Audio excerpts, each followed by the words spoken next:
Astagfirullahaladzim. وأنا أبدأ أعوذ من الشر ما صنع ولك بنعمتك علي وأعوذ إلا السلام عليكم ورحمة الله وبركاته. بسم الله الرحمن الرحيم. إن الحمد لله نحمده ونستعينه ونستغفره ونعوذ بالله من شرور أنفسنا ومن سيئات أعمالنا من يهده الله فلا مضل له ومن يضلل فلا هادي له أشهد أن لا إله إلا الله وحده لا شريك له وأشهد أن محمدا عبده ورسوله. اللهم صل على سيدنا محمد وعلى آل سيدنا محمد وبيسر ولا تعسر وبتمم بالخير وبشرح لي صدري ويسر لي أمري واحلل عقدة من لساني يفقه قولي. اللهم افتح علينا حكمتك وانشر علينا من خزائن رحمتك يا أرحم الراحمين. والله الذي لا إله إلا هو عالم الغيب والشهادة هو الرحمن الرحيم. والله الذي لا إله إلا هو الملك القدوس الملك القدوس السلام المؤمن المهيمن العزيز الجبار المتكبر سبحان الله عما يشركون. هو الله الخالق البارئ المصور له الأسماء الحسنى يسبح له ما في السماوات والأرض وهو العزيز الحكيم. ولا حول ولا قوة إلا بالله العلي العظيم. ولا منجا من الله إلا إليه. أما بعد. أيها المؤمنون اتقوا الله usikum wa iyaya bittaqwallah faqad fazal muttaqun. Sidang jemaah yang dimuliakan Allah Subhanahu wa taala, mudah-mudahan kita semua tergolong dalam golongan hamba-hambanya yang benar-benar bersyukur. Amin ya rabbal alamin. Allah Subhanahu wa taala menyatakan sifat syukur ni hakikatnya sedikit. Walaupun kalau kita nisbahkan dengan perbuatan amal itu ramai, banyak. Tapi perlu diingat jemaah sekalian, kalaulah disandarkan amalan itu sebagai tanda syukur, beramal kan, kita sangka kita bersyukur. Iblis itu amal lebih dahulu dari kita. Iblis Allah jadikan bermula dengan beramal. Iblis namanya menjadi ketua kepada para malaikat. Dan berakhir kisah Iblis ini, riwayat hidupnya berakhir dengan kafir. Kana minal kafir. Kerana apa jemaah sekalian? Kerana belum tentu perbuatan yang kita lakukan sehari-hari ini berserta dengan rasa yang sebenar. Belum tentu perbuatan yang kita lakukan sehari-hari, kita hidup hari ini puluhan tahun hidup, ratusan ribu kali mungkin solat, sujud. Boleh jadi ini hanya perbuatan yang kadang-kadang kita tak mampu nak terjemahkan rasa yang kita lakukan. Rasa takut ke Allah ke? Kita sujud tu rasa takut ke atau rasa apa? Itu soalannya sekarang. Sebab itu antara sifat yang perlu kita perhalusi, apatah lagi dalam kajian hakikat kehidupan, kita dah masuk pada perbincangan yang terakhir, muka 91 dah. Ya ini bagaimana nak tengok hidup kita ni jemaah sekalian. Dalam 4 usul perbahasan besar yang kita telah syarahkan, sidik, amanah, fatanah, tablik. Ini sebenarnya disimpulkan dalam membentuk rasa ataupun penglihatan yang mesti didorong dengan melihat kekuasaan Allah sehingga mampu menterjemahkan rasa kehambaan. Yang mana ini gagal dilakukan oleh iblis. Iblis gagal dalam beramal, dalam beribadat, namun pengakhiran kisah iblis sangat tragis. Akhirnya iblis menjadi kafir.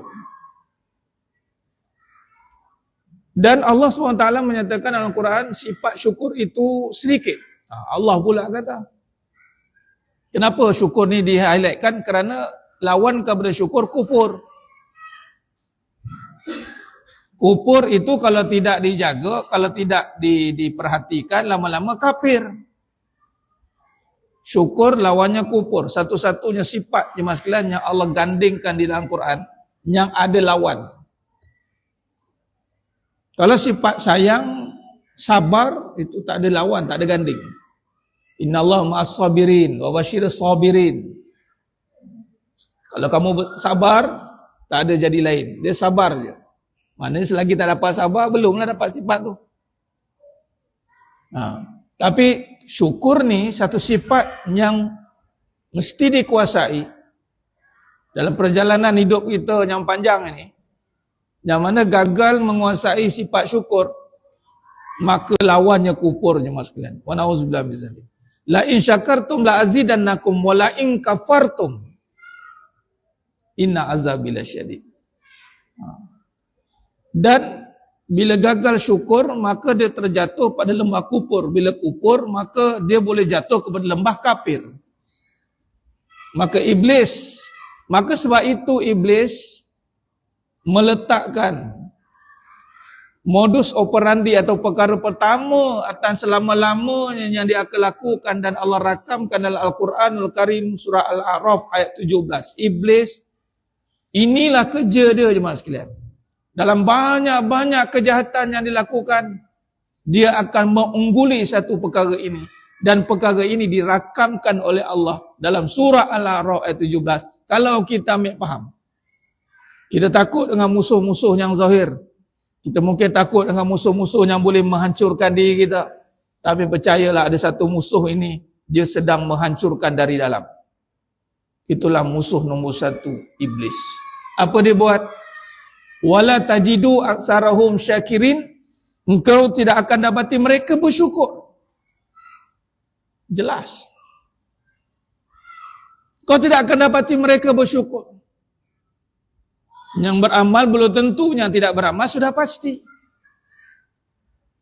Bagaimana nak terjemahkan syukur dengan amal? Syukur itu diterjemahkan dengan taat. Kata Syekh Ramadan Al-Buti rahimahullah ta'ala alaih. Bil makna syukur, yakni menterjemahkan dalam konteks ketaatan. Segala nikmat ditukar menjadi taat. Sebab apa? Sebab tak ada nikmat yang datang sendiri. Semua dengan anugerah Allah. Dengan Allah kan. Bismillah. Bismillah. Mana ada dengan kita? Bukan dengan usaha. Sebab tu Ahli Sunnah wal Jamaah jelas perbahasan usaha ikhtiar. Ahli Sunnah wal Jamaah meletakkan kesan kepada ikhtiar. Kesan kepada setiap perbuatan. Kesan itu pada Allah. Allah yang bagi jadi. Bukan usaha kita. Buruk pun, ya Allah bagi izin. Tapi Allah tak ridha. Siapa yang Allah bagi izin buat jahat, iblis pun Allah bagi izin. Kalau Allah tak bagi izin, tak jadi. Allah bagi izin, Ustaz, maknanya Allah ridha? Tidak. Tak semuanya Allah izin ridha. Kita pandai masak, tak semua yang kita masak, kita makan. Kita ni master chef, semua masak. Semua masak dia boleh. Kau cakap apa? Biawak pun aku boleh masak. Biawak rebus dia boleh. Biawak 3 rasa. Makan biawak. Jangan 2 alam tak boleh makan. Biawak 2 alam. Kan? 2 alam kan? Dia adik-beradik buaya lah. Tak semua yang dia masak dia boleh makan. Allah ni Al-Khaliq, pencipta. Nak faham macam itu? Semua Allah jadikan, iya. Buruk pun, iya. Baik pun, sudah pasti. Jadi dalam baik, dalam buruk, nampak siapa? Kan nampak Allah lah. Ketika buat baik, nampak Allah, Alhamdulillah. Ketika nampak keburukan, berlindung dengan Allah. Na'udzu bikalimatillahi tammati min syarri ma khalaqa. Tu Nabi ajar tu. La haula wa la quwwata illa billah. La yadurru ma'asmihi syai'un fil ardi wa la fis sama. Iman semua tu. Jadi mana kata, kalau kita tolak sekejap cerita bab buruk, baik semua, masakan kita boleh lupa Allah. Tolak buruk sekejap. Baik semua. Adakah mampu kita taat? Ini soalan. Sihat tak sakit? Cuba. Allah bagi sihat tak sakit? Nampak Allah bagi atau nampak kita exercise? Tengok. Sihat, tak sakit. Nampak Allah bagi ataupun pandai kita jaga makan? Pandai jaga ulam, makan kena gitu, vitamin kena itu. Tak cuba. Cuba. Dalam sihat, dalam sakit. Yang mana doa tu makin lagi kuat kita berdoa? Ketika sihat atau ketika sakit? Sebab itu ada lawannya sakit, supaya nak bagi ingat. Ada yang ingat ketika sihat, alhamdulillah. Tapi kebanyakan manusia lupa, qalil. Sebab apa jemaah sekalian? Sebab dalam bab tabligh ini, yakni dalam bab yang terakhir dalam perbahasan kehidupan, dan iblis dah gagal dah. Saya selalu ulang perkara ni sebab iblis ni, dia ini ahlul abid, ibadah. Kadang-kadang kita menyangka kita ni banyak ibadah. Kita rasa kita sudah jadi orang yang taat dengan Allah. Kita kena ingat sebab tu Allah bagi contoh ada iblis. Allah bagi contoh iblis tu supaya kita beringat bahawasanya kawannya, kelilingnya, depannya, belakangnya, kirinya, kanannya malaikat. Mana boleh jadi jahat? Kalau ikutkan. Ya Allah baiknya kawan-kawan dia macam inilah. Kita kan risau anak-anak kita kan dengan siapa lah dia kawan ni. Risaunya aku lah. Ini semua kawan-kawannya semua ahlul masjid ni. Lega kita. Ni pelapis-pelapis ni. Pejuang-pejuang ni. Terikat kat tengkuk ni. Masjid Al-Aqsa ni. Bagus. Kan? Baguslah tu. Kan? Datang masjid kan? Sebab apa datang masjid? Sebab nak solat? Bukan. Tu kat rumah boleh solat. Kenapa datang masjid? Kat rumah boleh solat.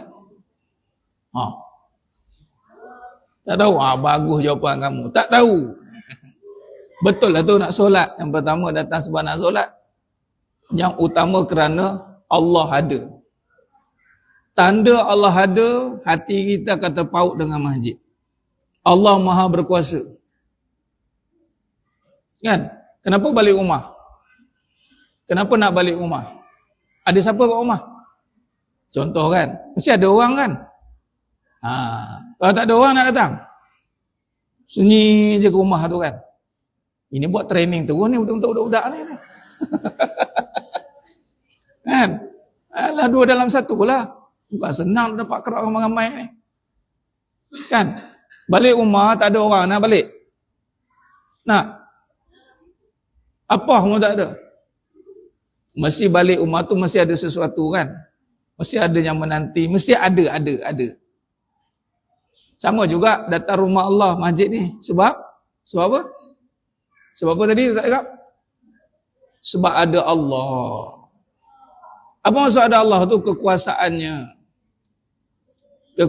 Walaupun tak nampak depan mata, tapi kuasanya ada. Faham? Faham tak? Faham, ngajar budak-budak faham. Kadang-kadang bapak budak yang tak berapa nak faham tu. Bagus. Datang. Tapi jangan buat bising sudah, faham? Kalau nak bising pergi tempat lain. Masjid bukan tempat bising. Masjid tempat untuk kita seronok. Tapi bukan dengan bising. Kan? Betul tak?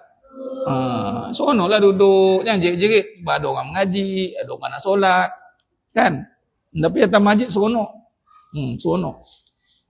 Jangan tak datang. Baik. Maka melihat itu. Syukur itu adalah melihat dengan Allah. Semua nikmat itu dengan Allah jemaah sekalian. Sebab itu kita lihat dalam saya ambil ibrah Al-Baqarah 115 ni, Musad 91 ni. Dan ayat Al-Baqarah 115 ni perbahasan tentang kiblat, kiblat solat. Namun ibrah yang kita nak ambil, kemana pun kita hadap, fa inna ma tuwallu fasamma wajhullah, maka di situ kita nampak kekuasaan Allah Taala, mas sekalian. Kemana pun kita hadap, apatah lagi kalau kita hadap pada nikmat. Nikmat Allah bagi sihat. Semua yang ada di alam jagat raya ni, alam orang kata apa, zahir mata ni, kita tengok tidak ada sendiri jemaah sekalian. Malah bukan dengan usaha kita. Itu kemas Ahlussunnah wal Jamaah ni. Itu datang dengan izin Allah, kurniaan. Kalau datang dengan kurniaan, kenapa tidak taat kepada aku, Allah kata. Ini iblis, dia pakar dalam manipulate. Dia akan menutup pandangan mata hati agar kita tidak mampu melihat kebesaran Allah Ta'ala. Ini iblis. Dia akan buat kita jemaah sekalian nampak makhluk, nampak benda, lupa pencipta. Ini kita nampak mudah kan? Mana boleh lupa Ustaz? Takkan boleh lupa. Allah kata dalam Quran, Al-Baqarah ayat 28. Kaifa takfuruna billahi wa kuntum amwatan fa ahyakum. Summa yumitukum, summa yuhyikum, summa ilaihi turja'un. Bagaimana kamu boleh lupa aku? Kufur ni dikaitkan dengan lupa. Leka, lalai. Sedangkan kamu mati sebelum ni. Kalau ikutkan tak boleh kita lupa Allah. Mana boleh lupa Allah? Sedangkan kita hidup dengan Allah. Nyawa, napas, bukan napas sendiri. Tapi itulah pekatnya fitnah kehidupan ini. Sehingga kan Nabi ajar kita doa berlindung daripada fitnah kehidupan. Fitnah mahya wal mamat. Apa fitnah kehidupan ni? Apa cobaan? Dia panggil fitnah ni maksudnya apakah cobaan kehidupan ni? Cobaan atau ujian kehidupan ini adalah apabila hidup kita ini terhijab daripada merasakan kebesaran Allah. Ujian. Nah, sekarang contoh kita boleh hidup sekarang. Kita boleh bernapas sekarang. Adakah kita merasakan pernapasan kita, hidup kita ini bersama Allah? Atau kerana diri kita? Ni apa rahsia je? Tengok diri lah katanya. Kita yang pertama kita kena. Yang kedua, orang boleh. Tak sabar-sabar nak tulis tip tu. Padahal macam mana boleh sihat ni? Alhamdulillah, hazam min fadli Rabbi. Ini kurniaan Allah. Dan barang siapa kalau hidup dia rasa dengan Allah, pasti dia akan taat. Pasti, wallahi mas kalian. Taat itu diterjemahkan dengan syariat. Syariat apa? Syariat yang disuruh oleh Allah SWT. Sebab itu kalau kita lihat dalam bab tabligh ini, melatih jiwa agar senantiasa melihat zat kekuasaan Allah. Ini zat kekuasaan Allah ni makna kata terjemahan, penzahiran, tanda-tanda kekuasaan Allah pada diri dan kehidupan. Ini kita bincang pasal fasa awal lagi. Iaitu diri menterjemahkan kekuasaan Allah. Kenapa dikaitkan dengan sifat tabligh? Tabligh ini apa? Menyampaikan. Balighna walau ayat, menyampaikan. Hidup kita ni apa yang kita nak sampaikan kepada orang? Apa yang kita nak sampaikan pada isteri kita? Apa yang kita nak sampaikan kepada anak kita? Nak sampaikan aku ni susah, aku besarkan kau, aku bagi kau makan, aku tak masak ni, kau tak makan tau. Mak ni pula, kamu ingat? Bapak pun sama, bapak kau pun sama. Kalau mak tak masak, tak makan dia. Nampak? Apa yang nak kita sampaikan kepada orang keliling kita? Apa yang kita rasa dalam hati kita? Kalau dalam hati kita rasa tak puas hati, jangan sampai tak puas hati. Kenapa tak puas hati? Kerana hati itu tidak dipuaskan. Itu bahasanya. Kenapa tak puas hati? Kerana hati itu tidak dipuaskan. Nak dipuaskan dengan apa hati itu? Tiada kepuasan pada hati kita. Melainkan dengan kita melatih untuk memahami tanda-tanda kebesaran Allah. Faham ni dengan hujah. Macam ni sekarang ni kita hujah. Ni nak baling mana kursi tu? Apa nama? Nama kamu siapa? Yalah kamu lah yang kat kursi tadi tu. Haziq nama. Bukan. Nama apa? Sulaiman. Bukan. Nama siapa? Nama. Sebutlah. Adif.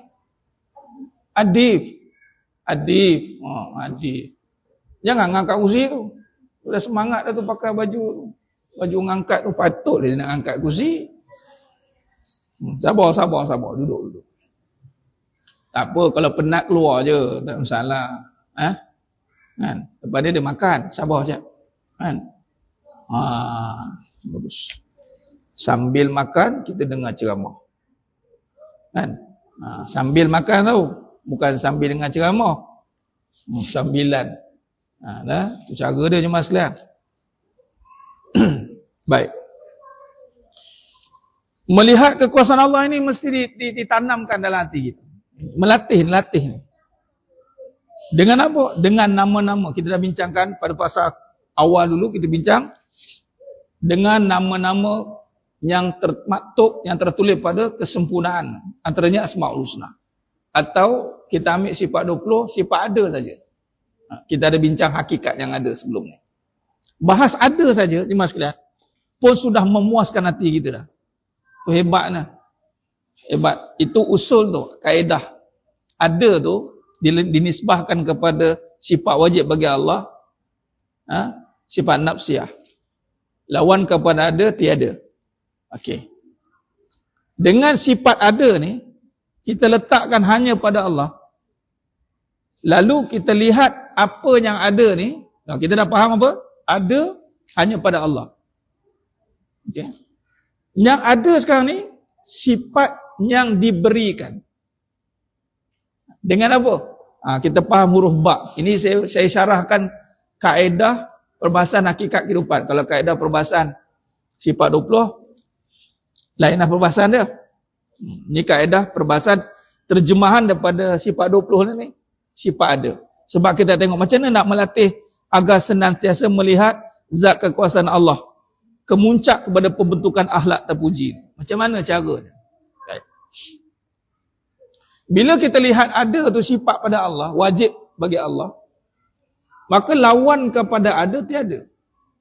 Maka apa yang kita lihat depan mata sekarang ni jemaah sekalian, dengan huruf yang pertama dalam Al-Quran, yang Allah mulakan dengan huruf ba. Dengan. Maka kita kena katakan begini, adanya alam ini dengan adanya Allah. Dia tidak ada sendiri. Atau bahasa mudah, diadakan. Diadakan ataupun dengan nama Allah yang maha berkuasa, yang bersifat maha ada, yang mengadakan. Ini syarahnya. Bila dah habis syarah, kita diam je kan? Bila dah diam, saat lagi Allah nak tengok kita faham tidak syarah tu. Kemudian kalau faham, apa amal dia? Apa amal pada iman itu? Dia mesti ada terjemah. Maka amal pada iman, yang pertama adalah la tusyrik billah. Kita tidak akan menyekutukan Allah dengan meletakkan ada kuasa lain yang boleh mengadakan rumah aku. Apa kuasa lain yang biasa kita letakkan sehingga mengganggu syariat, terutamanya suruhan Allah yang utama, yang ini solat. Apa perkara yang utama akan mengganggu kita? Apa dia? Usaha. Kita menyangka usaha kita itu mengadakan rumah. Orang ramai berfikiran macam itu. Kalau saya tak usaha, tak ada rumah.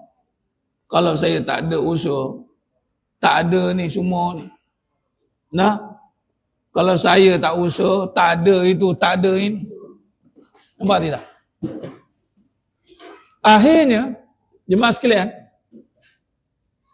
kita pergi kepada bagaimana pembentukan akhlak ni. Kat mana kaitan dia?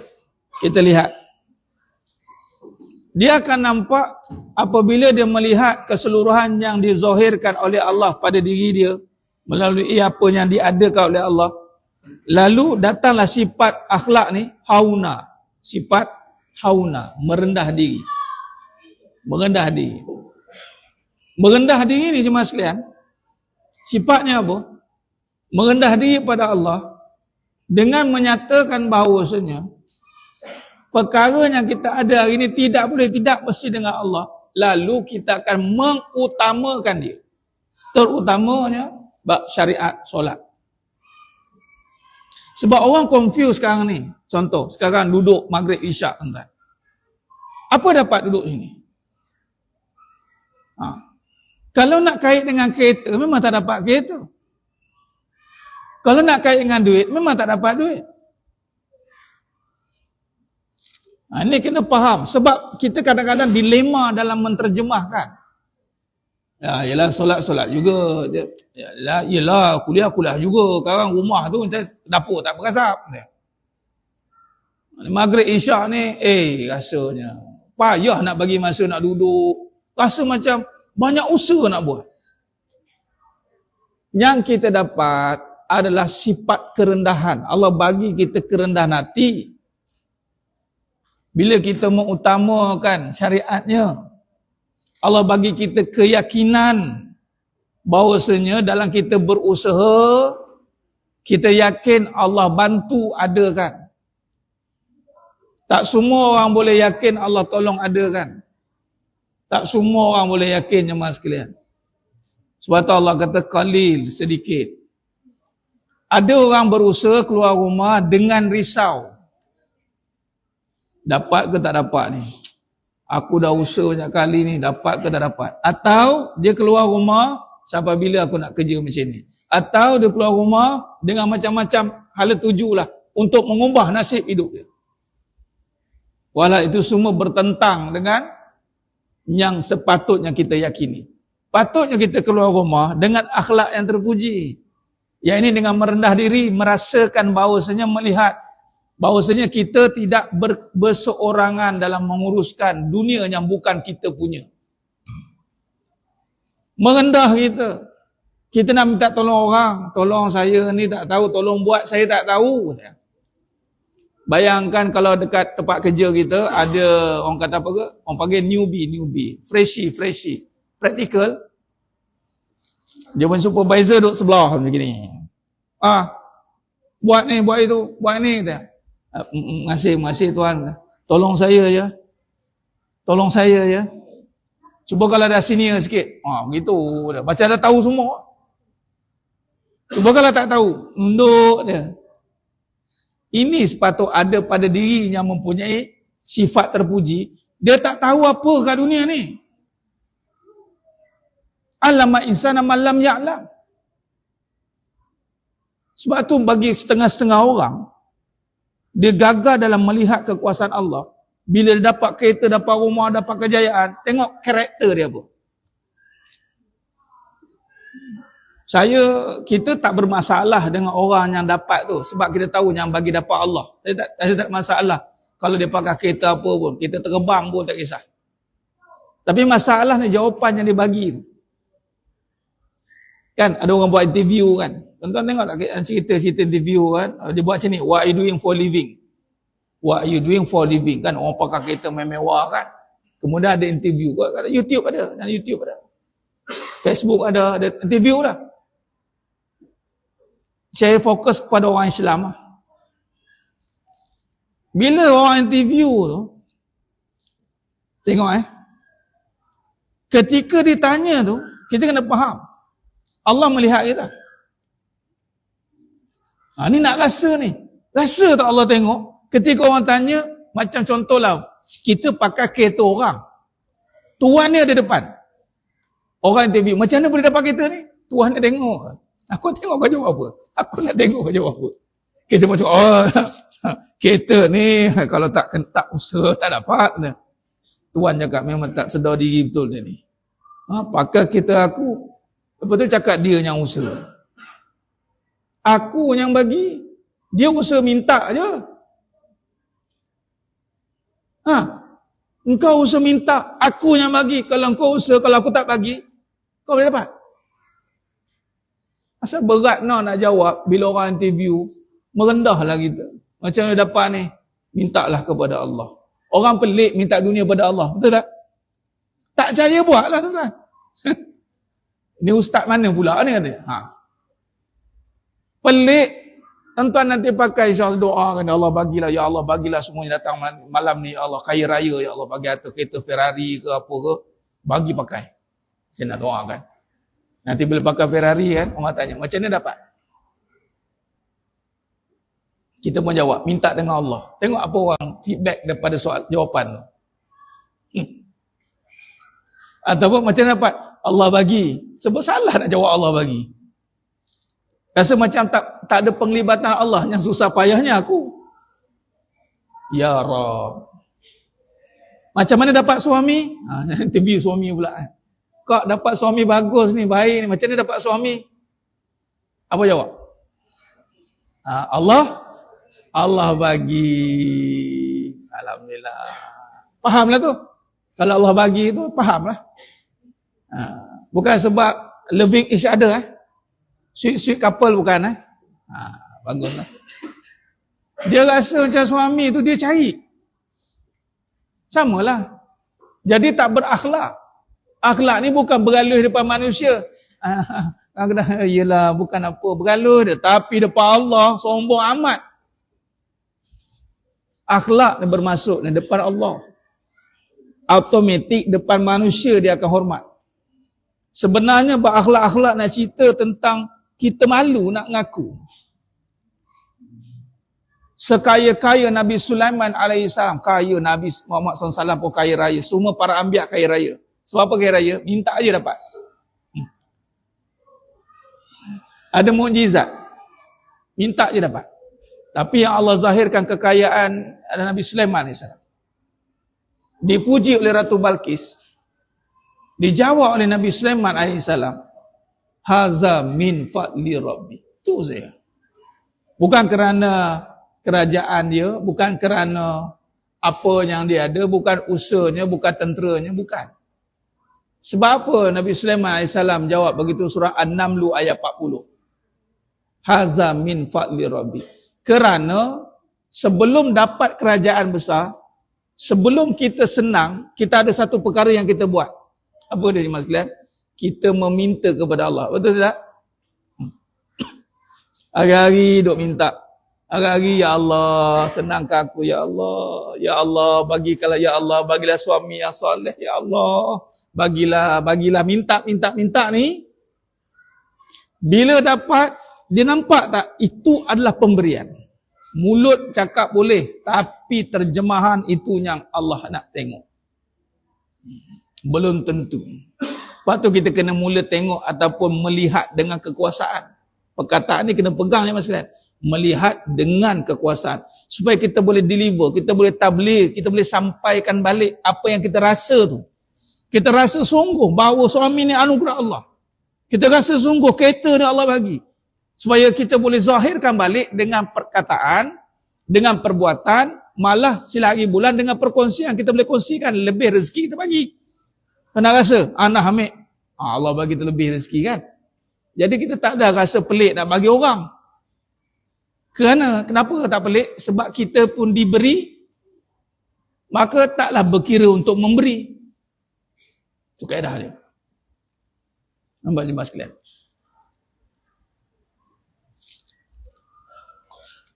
Nabi Sulaiman AS ketika membina masjid, Allah suruh minta lepas dah siap Baitul Maqdis. Rabbi ighfirli wa habli mulkan la yanbaghi li ahadin min ba'di innaka antal wahhab. Surah As-Sad ayat 35. Tuan-tuan, doa ni doa minta kaya raya tuan-tuan. Amal doa ni. Surah As-Sad ayat 35. Rabbi ighfirli wa habli mulk. Nampak minta kerajaan.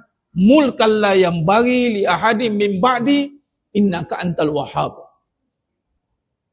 Tutup Allah bagi kan. Lepas doa tu, Allah bagi Nabi Sulaiman AS kaya raya. Sebab itu ketika Ratu Balqis memuji balik Nabi Sulaiman AS, begitu tepat Nabi Sulaiman AS jawab balik, Allah nak test aku. Allah nak test aku. Sebab itu hari ini, kita dalam susah, lihat tak kuasa Allah. Kalau susah lihat kuasa Allah, sudah pasti dalam senang, mesti juga bersama dengan Allah. Kebanyakan yang susah tidak dengan kuasa Allah pun. Biasa susah dengan apa? Dengan usahanya. Sebab tu dia tak akan mampu nak kaitkan datang solat, datang kuliah, adalah kesan kepada nanti hasilnya, apa yang hajat kita tu sebenarnya, semua Allah bagi. So kenapa kita berkira dengan Allah? Malah kita akan jadi orang yang merendah diri, Mas. Tak berkira sebab semua Allah bagi. Contoh Mas sekalian. Zat. Bila seorang mak dengan anak, ni saya bagi tamsilan supaya kita nampak macam mana wujud jiwa yang tenang di bawah ni. Telah tertumpu melihat kesempurnaan ciptaan. Jiwa tadi yang dah masuk sifat tadi, dia akan membentuk kesempurnaan, dia tak akan nampak kecacatan, dan kejadian Allah SWT dalam setiap segi kehidupan, bermaksud dia akan nampak sempurna dalam setiap segi. Lalu melahirkan rasa bersyukur pada setiap waktu dan saat. Jiwa yang tenang tidak pula akan berduka cita dan tidak pula ada kebimbangan terhadap kehidupan. Baik, ini perbahasan jiwa tenang memang setengah orang kata mustahil. Sebab manusia, Ustaz, kita ni bukan malaikat, bukan Nabi, dia bagi alasan. Kita tak mau dengan alasan tu, kita cerita perbahasan sebenarnya jiwa tu ke mana pergi. Dia adalah anugerah Allah. Tu saya bagi contoh macam ini. Mak dengan anak. Mak cakap dekat anak, Mat, engkau kena buat semua yang kerja aku suruh buat. Aku suruh kau pergi kedai. Aku suruh sediakan. Aku suruh buat apa kau buat. Okay. Apa keperluan kau aku bagi. Apa saja keperluan kau aku bagi. Semudah kau minta. Agar permintaan kau tak tally pun dengan apa yang kau buat. Maka mak pun kata, kau bebas pergi mana-mana, tapi bila mak suruh buat, kau buat. Kau boleh bebas buat apa-apa, tapi semua yang kau ada, aku bagi. Okey, mat ni berkira tak hidup dia? Kira apa kalau semua mak dia bagi? Dan dia tak akan berkira dengan mak dia. Kerana telah diperjelaskan, semua yang kau nak, aku bagi. Tapi satu syarat yang perlu kau penuhi. Kau mesti penuhi apa yang aku suruh. Maka kawan-kawan si mat ni pun pergi main mana-mana, main bola, main apa, mak ni terikatlah dengan mak dia. Jomlah. Aku tunggu mak aku suruh gini lah. Sebab apa mak terikat? Sebab mak tahu apa saja yang dia nak, mak dia bagi. Maka kita pun melakukan perbuatan itu dengan tenang, tanpa ada resah hati. Tuan-tuan, datang solat, datang amalan, buat apa saja Allah suruh. Tinggal lagi kita tak merasai, kita bimbang, kita tak merasai bahawa Allah bagi. Itu masalah kita. Kita menyangka bahawa apa yang kita nak pasti dapat. Satu, itu masalahnya. Masalah kehidupan ni Allah dah rakamkan dalam surah Al-Alaq ayat 6. Kalla innal insana la yatgha ar'ahu istaghna. Manusia ni dia akan menyangka dia boleh dapat semua perkara. Walhal apa yang kita minta wajib dapat ini Mas Gilan. Sebab kita nak dengan jiwa tenang. Wajib dapatkah? Tidak, ni akidah ni. Kalau wajib dapat, jatuh pada usaha tu, qadariyah tu. Harus ya. Sihat. Kita sakit, kita minta sihat. Bukan wajib pun. Bukan wajib sihat itu. Sebab yang kita minta bukan milik kita. Semua yang kita minta asalnya tiada. Jadi manusia tersalah faham dalam mengatur hidup dia. Malah dia memaksa nak ada kerana dia menyangka ada tu dia. Ini bahaya.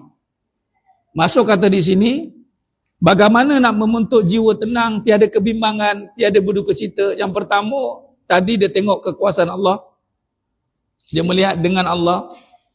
Lalu dia sampaikan apa yang dia rasa dalam hati dia tadi. Dengan sifat yang terpuji, hauna, rendah diri. Dan seterusnya jemaah sekalian. Hilang kerisauan dalam diri dia. Kerana dalam soal meminta apa yang tiada di dunia ini, itu bukan meminta dengan yang kita faham. Pasti dapat, pasti. Sebab kita kadang-kadang tertipu dengan pujahan dunia. Minta pasti dapat. Walaupun Allah kata, udu'uni astajib lakum. Allah mustajabkan. Dalam bab doa ni pula terjemahannya, Allah terjemahkan di dunia atau di syurga. Bukannya semua kat sini. Lalu kita pun meminta dengan hati yang lapang. Hati sebagai hamba macam tadi dengan mak kita buat kerja semua. Mak nak pakai gini-gini lah mak, boleh? Mak bercakap, nantilah. Hati pun kita dapat sebab yang kita minta tu mak punya. Kita pula buat kerja dah tak ada terikat dengan permintaan tadi. Sebab kita buat kerja sebab mak suruh je. Kita solat sebab Allah suruh. Kita beramal sebab Allah suruh. Semua ibadat sebab Allah suruh. Sebab apa? Sebab dalam hidup ini jemaah sekalian, dalam pengabdian kita kepada Allah, kita kena letakkan bahawasanya tiada ada kuasa yang boleh menyuruh kita lakukan melainkannya Allah. Kemudian seluruh permintaan kita itu mesti dinisbahkan kepada Allah SWT. Barulah datangnya perbahasan jiwa yang tenang, tidak pula berduka cita. Contoh lain, kalau kita minta sesuatu dekat orang, kereta orang, kita risau ke tak dapat? Yang kereta orang, tak dapat ke tidak? Tahan tepi jalan, cik saya nak kereta ni boleh? Orang kata gila kau ni kata. Ada kita kisah? Tak ada, orang punya kan. Try lah minta. Kalau dia bagi, dia bagi. Kalau tak bagi, nak marah apa? Ada kita marah. Bila start marah? Bila start kita rasa kita punya. Baik, aku punya tu bagi balik. Aku nak, nampak. Dalam kita meminta dunia ni, kita rasa Allah punya ke atau kita diberi? Tu masuk dia. Yang sampai kita menang, sampai tak cukup masa nak taat, tak berkira dengan Allah. Bermaksud kita dah rasa kita minta tu sebab kita punya. Atau kita berhak dapat. Kata Allah. Tak salah meminta, tapi meminta tidak rasa sifat kehambaan tadi. Malah meminta itu kerana kita hamba. Memang kena minta dengan Allah. Tak boleh tidak, mas sekalian. Maka jiwa-jiwa yang tenang ni, dalam surah Al-Baqarah 62 ni, ini innal ladzina amanu wal ladzina hadu wan nasara wasabiina man amana billahi wal yaumil akhir wa amil salihat. Yang beramal soleh, iman kepada Allah hari akhirat, kemudian buat saja surat Allah, maka bagi mereka pahala. Setiap perbuatan tu ada pahala. Dan di sisi Tuhan mereka tidak ada kebimbangan. Tak bimbang sebab Allah Maha memberi. Dia buat kerja tu sungguh-sungguh, mas. Ini kata tabligh ni. Bab tabligh ni sebenarnya kita akan syarah lebih panjang dalam bab baru, nanti kita bincang dalam bab lisanul haq, kalam-kalam kebenaran. Kita akan masuk tajuk baru nanti. Panjang bab tabligh ni sebenarnya. Sebab dia banyak akan membentuk percakapan kita nanti. Percakapan kita akan berubah. Kerana jiwa kita telah memahami apa aturan-aturan yang telah kita lalui dalam hidup. Terutamanya, aturan yang nombor satu, mesti meletakkan yang ada itu hanya pada Allah. Yang tiada, itu pada kita. Lalu kita sedang meminta perkara yang kita tak ada. Itu kena faham. Sebab tu dia akan jadi perkara yang tiada kebimbangan, tiada berduka cita.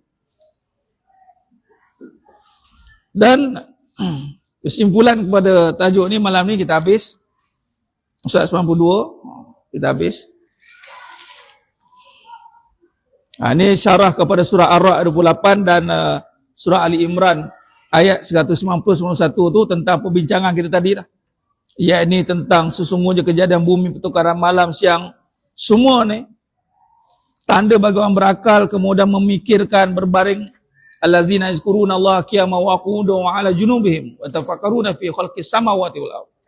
Rabbana ma khalaqta hadza batila subhanaka faqina azabannar.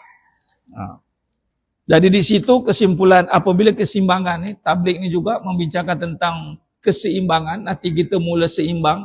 Ni saya cerita ni mudah-mudahan Allah anugerahkan. Perkara ni secara realiti memang sukar untuk diterjemahkan. Tetapi tidak menjadi satu perkara mustahil. Kerana ianya adalah bila dengan ilmu kita faham, lalu kita memintalah kepada Allah untuk anugerahkan sebagai qalbun salim, hati yang seimbang. Seimbang hati dia, sejahtera di dalam melihat segala penciptaan alam terzahir pada penglihatan Ainul Basirah. Ainul Basirah macam kita bincangkan tadi, dia boleh memperincikan setiap perkara itu dengan sifat kebesarannya. Macam tadi kita bincang ada, tiada, itu Ainul Basirah. Dan akhlak yang terpuji akan terzahir kerana jiwa yang tenang akan membentuk persekitaran yang tenang. Maka kita pun tenang dalam melalui kehidupan yang penuh dengan cabaran ini. Sebab nak mengadakan benda yang bukan milik kita ni bukan satu benda mudah, jemaah sekalian.